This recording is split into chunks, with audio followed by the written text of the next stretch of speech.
মৰমৰ ছাত্ৰ-ছাত্ৰীসকল তোমালোক সকলোকে লাৰ্নিং আছামিছৰ নতুন এটা ভিডিঅ'লৈ স্বাগতম জনাইছো। আজিৰ এই ভিডিঅ'টিত আমি আলোচনা কৰিম ক্লাছ 6 সোশ্যাল সায়েন্সৰ যেটো 10 নম্বৰ চেপ্টাৰ আছে ভাৰতীয় সংস্কৃতি বেটি চেপ্টাৰটি কোৱেশ্চন আনসাৰ কিটা ঠিক আছে। গতিকে তোমালোকে ভিডিঅ'টো একেবাৰে শেষলৈকে চাই থাকিবা আৰু গতিকে কোৱেশ্চন আনসাৰ লিখি লবা। তোমালোকক পাঁচটা অনুশীলনীত কোৱেশ্চন আনসাৰ কিটা দিছে ঠিক আছে। এটো হৈছে অনুশীলনী 1 ইয়াত তোমালোকক কৈছে তলৰ প্ৰশ্নবোৰৰ উত্তৰ দিয়া। বেদ মানে কি, গ্ৰাম কি, বৈদিক যুগৰ উল্লেখযোগ্য নাৰী কেইগৰাকী মানৰ নাম লিখা। তাৰ পিছত দিছে বৈদিক যুগৰ সমাজ ব্যৱস্থা বিষয়টি টুকা লিখা। বেদত উল্লেখ থকা মূল ধাৰণা কেইটা কি কি ঠিক আছে। তো কেইটা একেবাৰে ইজি কোৱেশ্চন হয় আৰু কোৱেশ্চন আনসাৰ কেইটা তোমালোকৰ কাৰণে মই একেবাৰে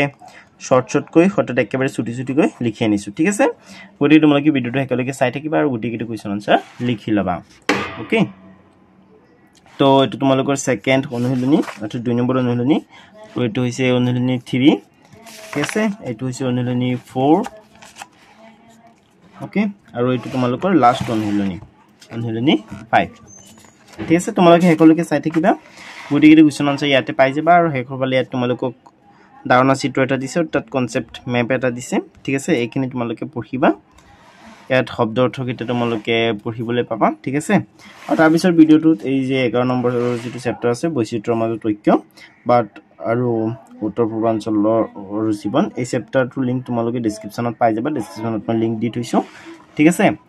তো নেক্সট ভিডিঅ'টো এটোৰ ওপৰত হ'ব ওকে। তো বলা আমি প্ৰথমৰ পৰা কোৱেশ্চন আনসাৰ কেইটা আলোচনা কৰা আৰম্ভ কৰো। বলা ইয়াৰ পৰা কোৱেশ্চন আনসাৰ কেইটা আলোচনা কৰা আৰম্ভ কৰো। ছাত্ৰ-ছাত্ৰীসকল তোমালোকক 1 নম্বৰ দিছে তলৰ প্ৰশ্নবোৰৰ উত্তৰ দিয়া। তো 1 নম্বৰৰ প্ৰথম প্ৰশ্নটো হৈছে বেদ মানে কি ঠিক আছে। তো একেবাৰে ইজি কৈ আনসাৰটো লিখা হৈছে, তোমালোকে এটো লিখিবা। বেদ মানে হৈছে জ্ঞান, ই হৈছে সংস্কৃত ভাষাত ৰচিত ভাৰতৰ আটাইতকৈ পুৰণি আৰু পবিত্ৰ গ্ৰন্থ। হে বেদক জ্ঞানৰ উৎস বুলি ধৰা হয় ঠিক আছে। এটো তোমালোকে লিখিবা উত্তৰটো ঠিক আছে। এটো কোৱেশ্চন কিন্তু বহুত ইম্পৰ্টেন্ট কোৱেশ্চন হয় ওকে, পৰীক্ষাত আহিব পাৰে ঠিক আছে। সো কোৱেশ্চন আনসাৰ মুখস্থ কৰি পেলাবা। নেক্সট আছে গ্ৰাম কি, হোৱাট ইজ গ্ৰাম ওকে। তো চোৱা গ্ৰাম হল কেইটামান কুল বা পৰিয়ালৰ সমষ্টি ঠিক আছে। গ্ৰাম হৈছে কেইটামান কুল বা পৰিয়ালৰ সমষ্টি। তাৰ পিছত আছে গগত দিছে যে বৈদিক যুগৰ উল্লেখযোগ্য নাৰী কেইগৰাকী মানৰ নাম লিখা। তোমালোকক বৈদিক যুগৰ উল্লেখযোগ্য কেইগৰাকী মান নাৰীৰ নাম লিখিবলৈ দিছে। তো তোমালোকে উত্তৰত লিখিবা যে বৈদিক যুগৰ উল্লেখযোগ্য নাৰী কেইগৰাকী মানৰ নাম হ'ল বিশ্ববাৰা, লোপামুদ্ৰা, গুখা, গাৰ্গী, আপালা আদি ঠিক আছে। তো এই তোমালোকে ধুনীয়াকৈ আনসাৰটো লিখি লবা ওকে ষ্টুডেন্টস। তাৰ পিছত তোমালোকক 2 নম্বৰত দিছে যে বৈদিক যুগৰ সমাজ ব্যৱস্থাৰ বিষয়ে এটি টুকা লিখা। কি কৈছে বৈদিক যুগৰ সমাজ ব্যৱস্থাৰ বিষয়ে এটি টুকা লিখা। তো তোমালোকে আনসাৰটো এটো লিখিবা যে বৈদিক যুগৰ সমাজ পিতৃতান্ত্ৰিক আছিল অৰ্থাৎ পুৰুষৰ প্ৰাধান্যতা আছিল, পূজা পাঠত পুৰোহিতৰ গুৰুত্ব আছিল, সমাজ 4টা বৰ্ণত বিভক্ত আছিল, ব্ৰাহ্মণ, ক্ষত্ৰিয়, বৈশ্য আৰু শূদ্ৰ ঠিক আছে। সকলো বৰ্ণে নিজৰ কাম কৰিছিল যেনে শিক্ষা, যুদ্ধ, ব্যৱসায় আৰু সেৱা ঠিক আছে। তো এই ধুনীয়াকৈ আনসাৰটো লিখিবা ঠিক আছে। এইবিলাক কিন্তু 1 মাৰ্কৰ কোৱেশ্চন নহয় ওকে, 3-4 মাৰ্কৰ কোৱেশ্চন হয়। সেই কাৰণে উত্তৰবিলাক অলপ দীঘল কৈ লিখা হৈছে ঠিক আছে। যেহেতু টুকা লিখিবলৈ দিছে টুকাটো এইখিনি মানে এটা টুকা লিখিবৰ কাৰণে ইমানখিনি লিখিব লাগিবই ন, ইমানতকৈ কম লিখিলে তোমালোকে কিন্তু ফুল মাৰ্ক নাপাবা। সো ধুনীয়াকৈ লিখি লবা এইদৰে। এতিয়া 3 চোৱা 3 তোমালোকক দিছে যে বেদত উল্লেখ থকা মূল ধাৰণা কেইটা কি কি। কি কৈছে বেদত উল্লেখ থকা মূল ধাৰণা কেইটা কি কি। উত্তৰ লিখিবা বেদত উল্লেখ থকা মূল ধাৰণা কেইটা হ'ল মানে বেদত কি কি ধাৰণা উল্লেখ আছে সেইটো তোমালোকক সুধিছে। ধৰ্ম অৰ্থাৎ সৎ পথত থাকি নিজৰ দায়িত্ব আৰু কৰ্তব্য পালন কৰা। নেক্সট আছে কৰ্ম অৰ্থাৎ সৎ বা ভাল কৰ্মৰ ফল সদায় ভাল আৰু সৎ বা বেয়া কৰ্মৰ ফল সদায় বেয়া ওকে ষ্টুডেন্টস। সো তোমালোকে এটো ধুনীয়াকৈ লিখি লবা। তো আমি যেটো অনুশীলনী 1 আছিলে হেতু গুটিকেইটা কোৱেশ্চন আনসাৰ ডিসকাশন কৰিলো। এতিয়া আমি যেটো সেকেন্ড অনুশীলনী আছে ইয়াৰ প্ৰশ্নটোবিলাক চাম। তো অনুশীলনী 2 চোৱা কি দিছে তোমালোকক। অনুশীলনী 2 1 নম্বৰত দিছে যে তলৰ প্ৰশ্নবোৰৰ উত্তৰ দিয়া যে জড়বাদৰ প্ৰচাৰক কোন আছিল ঠিক আছে জড়বাদৰ প্ৰচাৰক কোন আছিল তো উত্তৰ লিখিবা জড়বাদৰ প্ৰচাৰক আছিল চাৰবাক ঠিক আছে চাবা মানে এইটো অনুলিনিৰ আৰম্ভণিতে দিছে আৰু মানে অনুলিনিটোৰ আগতে মানে যিখিনি চেপ্টাৰ ডিসকাশন কৰা হৈছে সেইখিনি আৰম্ভণিতেই এটো সেন্টেন্স আছে ঠিক আছে জড়বাদৰ প্ৰচাৰক আছিল চাৰবাক নেক্সট কোৱেশ্চনটো হৈছে তোমালোকৰ যে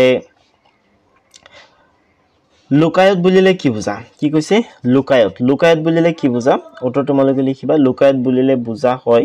জনসাধাৰণৰ জড়বাদী দৰ্শন যি ইন্দ্ৰিয়ৰ অভিজ্ঞতা আৰু যুক্তিক সত্য বুলি ভাবে ঠিক আছে ষ্টুডেন্টস সো এটা ধুনীয়াকৈ তোমালোকে আনসাৰটো লিখি পেলাবা তাৰ পিছত আছে গ তোমালোকক দিছে কোনে প্ৰথম জড়বাদৰ ধাৰণা প্ৰকাশ কৰিছিল কি কৈছে কোনে প্ৰথম জড়বাদৰ ধাৰণা প্ৰকাশ কৰিছিল তো মৰমৰ ছাত্ৰ-ছাত্ৰীসকল এটো তোমালোকে লিখিবা প্ৰথম জড়বাদৰ ধাৰণা ঋষি কণাদে প্ৰকাশ কৰিছিল ঠিক আছে কোনে কৰিছিল ঋষি কণাদে তাৰ পিছত তোমালোকক গদ দিছে জড়বাদৰ মতে জগতৰ সকলো বস্তু কোন কেইটা উপাদানৰ সমষ্টি তো সূত্ৰ তোমালোকে লিখিবা জড়বাদৰ মতে জগতৰ সকলো বস্তু 6টা মূল উপাদানৰ সমষ্টি এই উপাদানবোৰ হৈছে পৃথিৱী অৰ্থাৎ মাটি আপ অৰ্থাৎ পানী তেজ অৰ্থাৎ অগ্নি বায়ু অৰ্থাৎ বতাহ আকাশ অৰ্থাৎ শূন্য আৰু কাল মানে সময় ঠিক আছে তো একেটাৰ সমষ্টি মানে সকলো বস্তু নেক্সট আছে অনুলিনি 3 আমি অনুলিনি 2 লৈকে গুটিগুটি প্ৰশ্নটো আলোচনা কৰিলো ন এতিয়া মই অনুলিনি 3 কি দিছে চাম ঠিক আছে তোমালোকে কিন্তু ভিডিওটো হেকলৈকে চাবা কাৰণ ইয়াত মানে কোৱেশ্চন আনসাৰ বিলাক একেবাৰে শৰ্ট কৈ দিয়া হৈছে ঠিক আছে আৰু একেবাৰে শুদ্ধ কৈ দিয়া হৈছে সো হেকলৈকে চাবা আৰু গুটিগুটি প্ৰশ্নটো লিখি লবা আৰু কোনে কোনে ভিডিওটো লাইক কৰিছে তোমালোকে কমেন্ট কৰি জনাবা ঠিক আছে এতিয়া সোৱা 3 নম্বৰৰ 1 নম্বৰত কি দিছে সোৱা 3 নম্বৰ অনুলিনিৰ যে তলৰ প্ৰশ্নবোৰৰ উত্তৰ দিয়াম তলৰ প্ৰশ্নবোৰৰ উত্তৰ দিবলৈ দিছে মহাবীৰ কোন আছিল হু ওয়াজ মহাবীৰ তো আনসাৰ লিখিবা মহাবীৰ আছিল জৈন মতবাদৰ প্ৰৱৰ্তক আৰু প্ৰচাৰক ঠিক আছে মহাবীৰ আছিল জৈন মতবাদৰ প্ৰৱৰ্তক আৰু প্ৰচাৰক ওকে ষ্টুডেন্টস নেক্সট আছে জৈন ধৰ্মত মুঠ কিমান গৰাকী তীৰ্থংকৰ আছে প্ৰথমজন তীৰ্থংকৰ কোন আছিল তো উত্তৰ লিখিবা জৈন ধৰ্মত মুঠ 24 গৰাকী তীৰ্থংকৰ আছে প্ৰথমজন তীৰ্থংকৰ আছিল ঋষভনাথ ঠিক আছে ঋষভনাথ আছিল প্ৰথমজন তীৰ্থংকৰ ওকে এটা গদ দিছে জৈন ধৰ্মৰ নীতি পাঁচটা কি কৈছে জৈন ধৰ্মৰ নীতি পাঁচটা কি উত্তৰ তোমালোকে লিখিবা জৈন ধৰ্মৰ নীতি পাঁচটা হ'ল অহিংসা সত্য অস্তেয় ত্যাগ ব্ৰহ্মচৰ্য ঠিক আছে একেটা হৈছে জৈন ধৰ্মৰ পাঁচটা নীতি ঠিক আছে অহিংসা সত্য অস্তেয় ত্যাগ আৰু ব্ৰহ্মচৰ্য তাৰ পিছত আছে গদ দিছে জৈন ধৰ্ম গ্ৰহণ কৰা প্ৰাচীন ভাৰতৰ দুগৰাকী ৰজাৰ নাম লিখাম ঠিক আছে তো ভাৰতৰ কোন দুগৰাকী ৰজাই মানে জৈন ধৰ্ম গ্ৰহণ কৰিছিল কেৱল দুজনে কৰা নাছিল ইয়াত মানে দুজনৰ নাম হে দিয়া হৈছে কেৱল ঠিক আছে মানে দুজনৰ নাম লিখিবলৈ দিছে আৰু ঠিক আছে দুজনতকৈ বেছি কৰিছিল বেছি ৰজাই জৈন ধৰ্ম গ্ৰহণ কৰিছিল তো তোমালোকে লিখিবা চন্দ্ৰগুপ্ত মৌৰ্য আৰু খাৰবেল ঠিক আছে ছাত্ৰ-ছাত্ৰীসকল এতিয়া অংগত তোমালোকক দিছে যে জৈন ধৰ্ম অনুৰাগীসকলক কি দুটা ভাগত ভাগ কৰিব পাৰিম ঠিক আছে তো জৈন ধৰ্ম অনুৰাগীসকলক আমি কি দুটা ভাগত ভাগ কৰিব পাৰিম শ্বেতাম্বৰ আৰু দিগম্বৰ ঠিক আছে এই দুটা ভাগত ভাগ কৰিব পাৰিম ওকে তাৰ পিছত প্ৰথমছত তোমালোকক দিছে মহাবীৰৰ শিকনিসমূহ প্ৰাকৃত ভাষাত কি নামেৰে সন্নিবিষ্ট কৰা হৈছে কি কৈছে মহাবীৰৰ শিকনিসমূহ প্ৰাকৃত ভাষাত কি নামেৰে সন্নিবিষ্ট কৰা হৈছে তো তোমালোকে লিখিবা মহাবীৰৰ শিকনিসমূহ প্ৰাকৃত ভাষাত আংগ নামেৰে সন্নিবিষ্ট কৰা হৈছে কি নামেৰে আংগ নামেৰে ঠিক আছে চাবা কিতাবত ধুনীয়াকৈ দিয়া আছে ওকে নেক্সট আছে 2 নম্বৰ তোমালোকক দিছে ভাৰতবৰ্ষৰ আধ্যাত্মিকতাৰ দিশত নতুন চিন্তাধাৰাৰ উন্মেষ ঘটাৰ কাৰণ কি আছিল তো তোমালোকে ইয়াৰ উত্তৰ লিখিবা যে বৈদিক যুগৰ জটিল যজ্ঞ পদ্ধতি বৰ্ণ বিভাগ আৰু দনবান ব্ৰাহ্মণসকলৰ প্ৰভুত্বৰ বিৰুদ্ধে প্ৰজাসকলে অসন্তুষ্টি প্ৰকাশ কৰিছিল সেই সময়ত অহিংসা ত্যাগ দয়া আৰু সহজ ধৰ্মীয় আচাৰ বিচাৰৰ ওপৰত আধাৰিত নতুন আধ্যাত্মিক চিন্তাধাৰাৰ যেনে বৌদ্ধ আৰু জৈন ধৰ্ম উন্মেষ ঘটিল ঠিক আছে তো এইটো ধুনীয়াকৈ তোমালোকে লিখিবা তাৰ পিছত আছে তিনি তোমালোকক দিয়া হৈছে যে বৰ্তমান মহাবীৰে সন্ন্যাসী জীৱন যাপন কৰিবলৈ কিয় মত পোষণ কৰিছিল এটো কাৰণে উত্তৰটো লিখিবা যে বৰ্তমান মহাবীৰে জগতৰ দুখ আৰু পীড়াৰ পৰা মুক্তিৰ পথ বিচাৰি ধৰ্ম আৰু আধ্যাত্মিকতা উন্মেষণ কৰিবলৈ সন্ন্যাসী জীৱন যাপন বাছি ল'লে তেও জগতীয় ভোগ বিলাস পৰিত্যাগ কৰি আত্মজ্ঞান আৰু মুখৰ সন্ধান কৰিছিল ঠিক আছে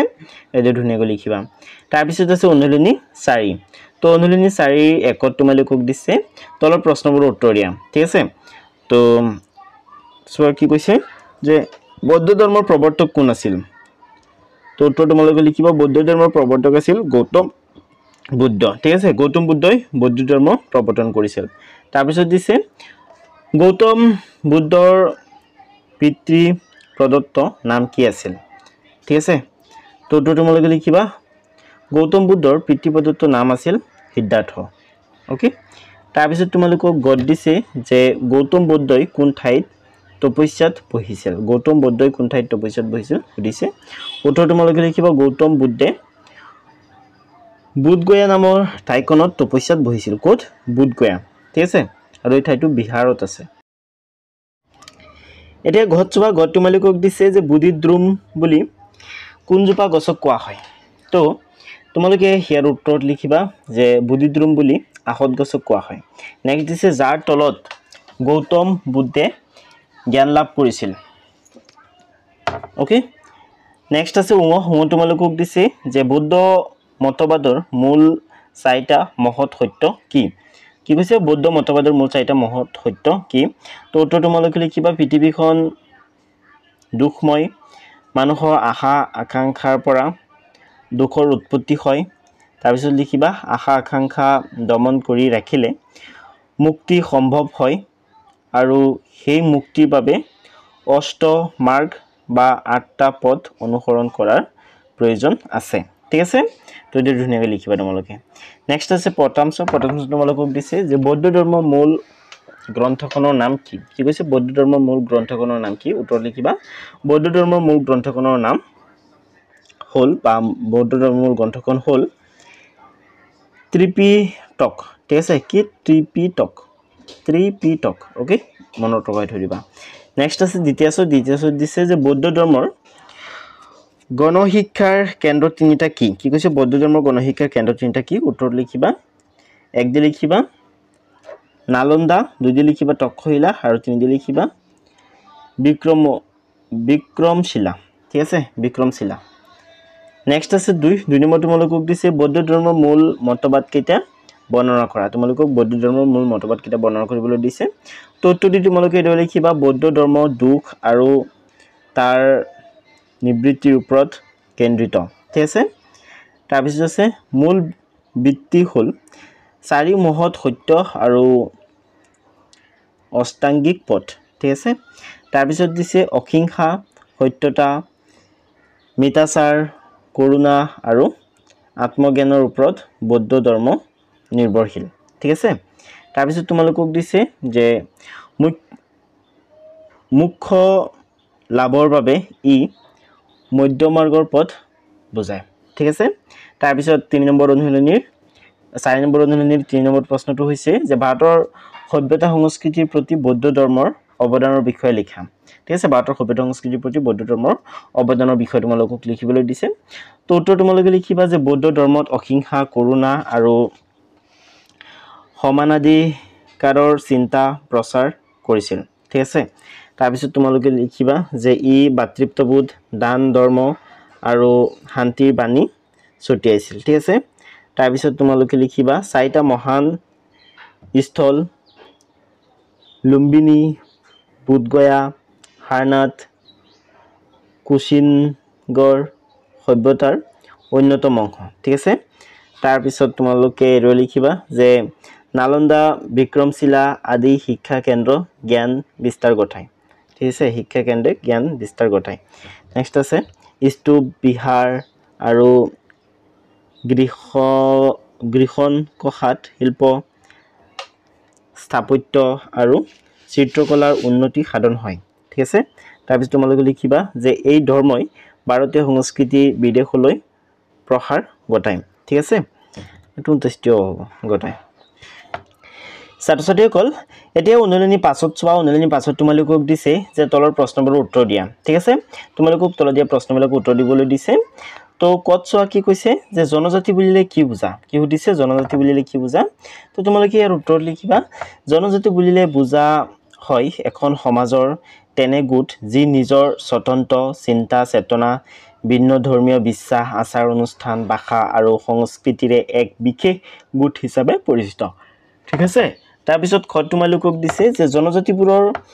অতীতৰ বিষয়ে কোনবোৰ উৎসৰ পৰা জানিব পাৰো তো মৰমৰ ছাত্ৰ-ছাত্ৰীসকল ইয়াৰ উত্তৰ তোমালোকে লিখিবা তলত উল্লেখ কৰা তথ্যৰ পৰা জনজাতিবোৰৰ অতীতৰ বিষয়ে জানিব পাৰো ঠিক আছে এই তলত দিয়া তথ্যবিলাকৰ পৰা আমি জানিব পাৰো ঠিক আছে তো চোৱা একত আছে যে মৌখিক লোককথা লিপিবদ্ধ ইতিহাস ভাস্কৰ্য ছবি আৰু বস্ত্ৰ চিহ্ন পৰ্যটকৰ বিৱৰণ কীৰ্তিস্তম্ভ আৰু জনজাতীয় লোক সাহিত্য ঠিক আছে তো যে ধুনীয়াকৈ তোমালোকে লিখিবা নেক্সট আছে ঘ তোমালোকক দিছে যে দনিপলৰ উপাসনা কোন জনগোষ্ঠীৰ লোকে কৰে কি কৈছে দনিপলৰ উপাসনা কোন জনগোষ্ঠীৰ লোকে কৰে তাৰ উত্তৰ তোমালোকে লিখিবা মিচিং জনগোষ্ঠীৰ লোকে দনিপল অৰ্থাৎ সূৰ্য মাক আৰু জুন দেউতাক উপাসনা কৰে ঠিক আছে তাৰ পিছত আছে যে জনজাতীয় বিশ্বাসে মূলতঃ কাক ঈশ্বৰৰ স্থান দিয়ে উত্তৰ তোমালোকে লিখিবা জনজাতীয় বিশ্বাসে প্ৰাকৃতিক শক্তিবোৰক যেনে সূৰ্য জুন বৃষ্টি পাহাৰ বন নদী আদিক ঈশ্বৰৰ স্থান দিয়ে ওকে তাৰ পিছত তোমালোকক উঙত দিছে যে মুণ্ডা আৰু সাঁওতাল আদিবাসী সকলে কাক উপাসনা কৰে উত্তৰ তোমালোকে লিখিবা মুণ্ডা আৰু সাঁওতাল সকলে প্ৰদানকৈ সিং বংগা নামৰ এক সৃষ্টিকৰ্তা দেৱতা আৰু বিভিন্ন প্ৰাকৃতিক শক্তিৰ উপাসনা কৰে ওকে তাৰ পিছত 2 নম্বৰ তোমালোকক দিছে ভাৰতৰ জনজাতীয় বিশ্বাসসমূহৰ বিষয়ে চমুকৈ বৰ্ণনা কৰা ভাৰতৰ জনজাতীয় বিশ্বাসসমূহৰ বিষয়ে তোমালোকক চমুকৈ বৰ্ণনা কৰিবলৈ দিছে তো তোমালোকে 2 নম্বৰ দিয়া কোৱেশ্চনটো আনসাৰ হেডৱে ধুনীয়াকৈ লিখি লবা ঠিক আছে ভাৰতৰ জনজাতীয় সমাজসমূহে মূলতঃ প্ৰকৃতি পূজাৰ ওপৰত ঠিক আছে ইয়াত যেনেদৰে দিয়া আছে তেনেদৰে তোমালোকে ধুনীয়াকৈ উত্তৰটো লিখি লবা ওকে তো মৰমৰ ছাত্ৰ-ছাত্ৰীসকল আজি ভিডিওটো মেনেছলে ভিডিওটো চাই তোমালোকক কেনে লাগিল মোক কমেন্ট কৰি জনাবলৈ নাপাহৰিবা ভিডিও চাই ভাল লাগিলে ভিডিওটো লাইক এটা কৰিবা ঠিক আছে কমেন্টটো কৰিবা আৰু নেক্সট তোমালোকক কি ভিডিও লাগে মানে কোনটো চেপ্টাৰ ভিডিও লাগে হেতু তোমালোকে মোক কমেন্ট কৰি জনাবলৈ নাপাহৰিবা যাতে সেই মতে মই ভিডিও বনাই আপলোড কৰিব পাৰো ঠিক আছে আৰু তোমালোকৰ এতিয়া 3 মাহিলী পৰীক্ষা চলি আছে ন তো 3 মাহিলী পৰীক্ষা কেনেকুৱা চলি আছে তোমালোকে হেতু মোক কমেন্ট কৰি জনাবা ওকে সো আজি ভিডিও মেনেছলে ভিডিওটো চাবৰ তোমালোক সকলোকে বহুত বহুত ধন্যবাদ